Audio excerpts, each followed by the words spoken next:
That is Geo on my own, right here on V180. You're with Leah, and we've got one half of the girls upstairs today. We got Grace right here in the studio.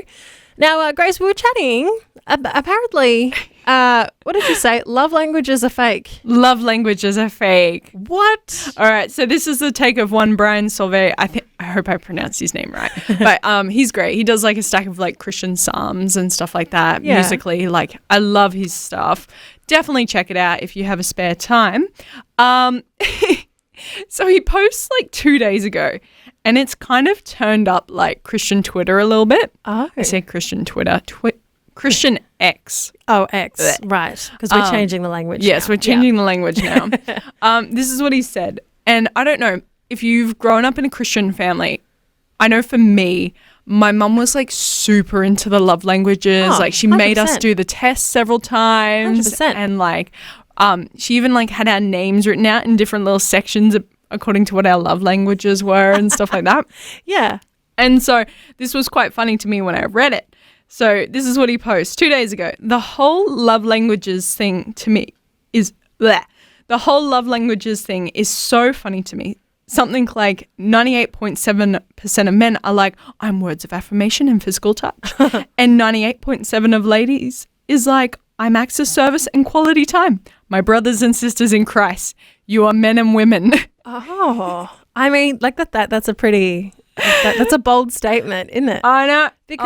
Because the love languages thing, who was that? That was Gary Chapman. Yes. Who wrote the books and has written subsequent books on the love languages thing. There's like all kinds of books for it. There's like kids ones and, there's forgiveness languages as well. All sorts of like that. all sorts of languages and stuff there. And I think that's, I don't know how I feel about that one, because like you, we've been doing the love languages thing, I know, my whole life. Yeah. I don't know how I feel about that. What's your primary love language, Leah? I mean, for me, it was, quality time and probably words of affirmation as well. But right, okay. I see the point. I see his point, but I don't know how I feel about it though. Okay. Well, he explains a little bit earlier. My earlier post about love languages was mostly in jest, but there is a real danger in any sort of these things to be aware of, what I call weaponized love languages. I told you that my love language is acts of service, but you still didn't help me with the dishes when I got home. I told you that my love language was physical touch, but you still didn't seem interested in intimacy. Right. So don't turn your love language into a list of demands, then pout when you don't automatically get what you want right away every day. These tools can be helpful as diagnostics, but dangerous as demands. Okay, I see his point now. That's pretty. Look, that's pretty solid. That's pretty fair, because I mean, you can do that with any aspect of your personality in a relationship. You know, if you're a little bit anxious, like naturally, you can use that as. If you're gonna, like, you can weaponize anything. Don't put me in that situation. I get anxiety. Oh, exactly. Yeah. Or how dare you? You know, I'm so anxious, and you can weaponize different parts of your own personality. 100%. And like that it's kind of manipulative, and it's kind of sucky. And this is what's really interesting, and something that I love to keep talking about, in the sense of, is there benefit in trying to find identity in tests outside of the Bible? True. Which is something that... So definitely something to keep talking about, and we will keep talking about that. But we do have to get back into it. We've got Mike Teasy coming up right now here on V180. Don't go anywhere. You're with Leah and the girls upstairs. That's Alive City. Back in time here on V180. You're with Leah and Grace. We are the girls upstairs. And... Oh, hello. Hello.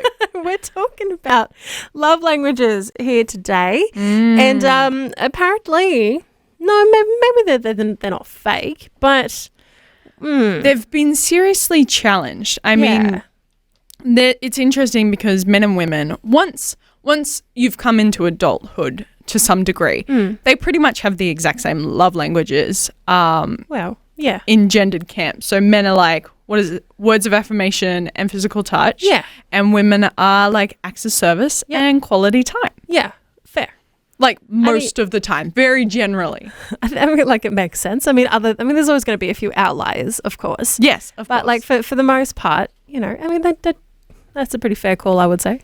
Hey. Right. And so the question then kind of became, is it actually beneficial? Because then we started talking about how people can actually weaponize love languages against one another in relationships. Yeah. Like, why didn't you do this? You know my love language is X. And why didn't you do this? You know my love language is this. Yeah. And it leads to the question, and I want to kind of throw this out to the people a little bit, but want your thoughts on this. Yeah. Is it beneficial to do tests like the Myers-Briggs personality test, Right. or like the Enneagram, which The Enneagram. and then an Enneagram, which I think is sus for other reasons. Yeah. But we'll leave that to the side. Or even like the love languages stuff, because it's in a sense looking for identities and groupings in things that often aren't in Christ. That's fair. Yeah. So 2 Corinthians 5:7, for example, it's like, if anyone is in Christ, he is a new creation. The old has passed away, behold, the new has come. 1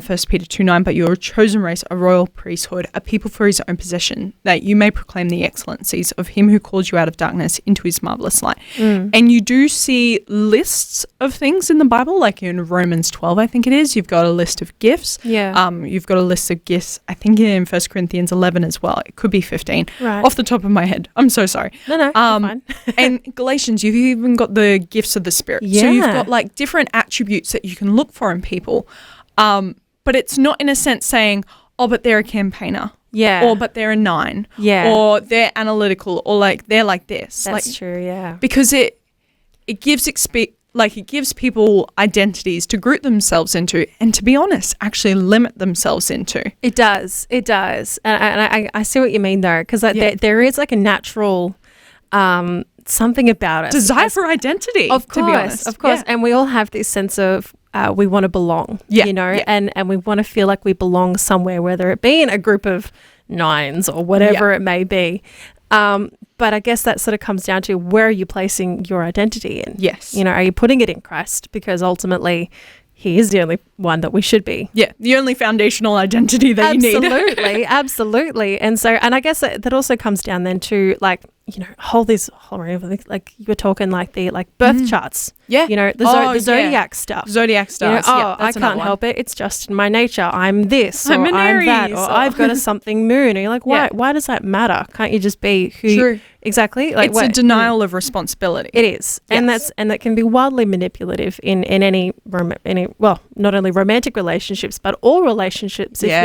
If you're using those things in a unhealthy way, Yeah, that sucks. 100%. Don't do it.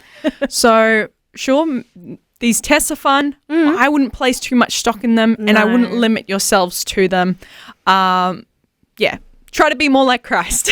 That's it. We should just be more and more like Christ, because ultimately that's what he's told us to do. We should all endeavor to be more like him. Amen. And I'm with you 100%. So boom, there you go. Alrighty, well, that's a great conversation. And Grace, you're going to be hanging out with me for a little while longer. Keen. Cool beans. All right, well, let's get back into the music now. We've got Kurt Anderson, Keep Me Falling, right here on V180. Vision 180. Live different. Different.